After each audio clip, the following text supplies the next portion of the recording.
चिन्मय mission का हनुमान चालीसा पर क्षेत्रीय ज्ञान यज्ञ आज चिन्मय मिशन झांसी के तत्वाधान में अखंड संत आश्रम में 5 दिवसीय चिन्मय क्षेत्रीय ज्ञान यज्ञ का शुभारंभ हुआ।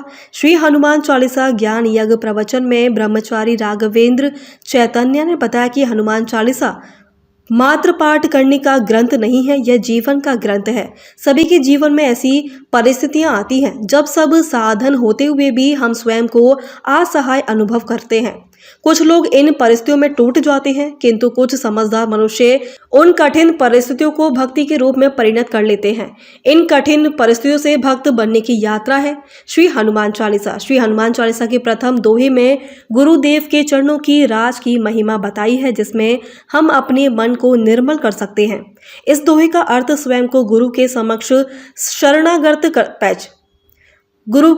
शरणागत कर देना है, अपने अहंकार को पूर्णतः नष्ट कर देना है, क्योंकि यह अहंकार ही हमारी जीवन के सारे दुखों का कारण एवं हमारे लक्ष्य की प्राप्ति में मुख्य बाधक तत्व है। हनुमान जी के दर्शन में कहीं भी लेश मात्र अहंकार का दर्शन नहीं होता है।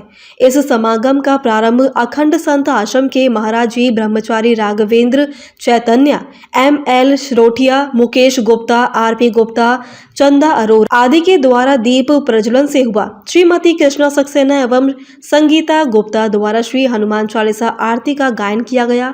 आज के प्रसाद वितरण का सौभाग्य श्री RP गुप्ता जी को प्राप्त हुआ। इस समागम में विशेष रूप से रजनी गुप्ता जी के अलावा DK गुप्ता, शिशिर बाला गुप्ता, हरीश अग्रवाल, विनय गुप्ता, शीला गुप्ता, मेघना गुप्ता, NH मोर, BK गुप्ता, कुसुम गुप्ता, मीना सोनी, नरेश टकसारी, SK मिश्रा, नुपुर श्रीवास्तव, प्रतिमा श्रीवास्तव, AK श्रीवास्तव, नीलम सिंह, रीना गिरी, अनुज के साथ भारत विकास परिषद एवं राम कथा समिति के अनेक साधक उपस्थित रहे।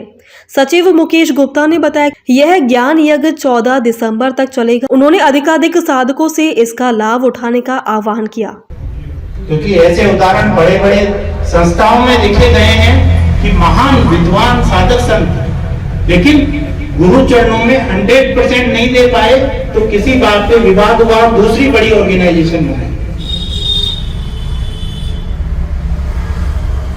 तो कहा कि वर्णव रघोल, ऐसा व्यक्ति तो जब वर्ण करता है किसी का, पल्लवित करते हैं, पुष्पित करते हैं, तो जीवन कहीं खत्म नहीं होता। तो हनुमान जी ने यहाँ इन रूपों में गुरु रूप में आए। हम सिर्फ पहली चौपाई की व्याख्या कर रहे हैं दोहे की, श्री गुरु चरण। तो मेरे ख्याल से आप सब मेरे साथ सहमत होंगे कि हनुमान चालीसा कितना बड़ा महासागर है। अगर हम इसको 5 दिन में समेटे तो क्या समेट पाएंगे? हाँ, लेकिन एक मिल जाए, बीज डर जाए और हम खुद विचार करना सीख जाए, हमारा ये प्रयास है। तो कहा कि श्री गुरु चरण सरोज रज निज मन मुकुर सुभाव। देखिए, गुरु जो होता है ना, गुरु का जो वर्किंग एरिया है वो हमको समझना है। गुरु का वर्किंग एरिया आपके पारिवारिक स्थिति को ठीक करना नहीं है।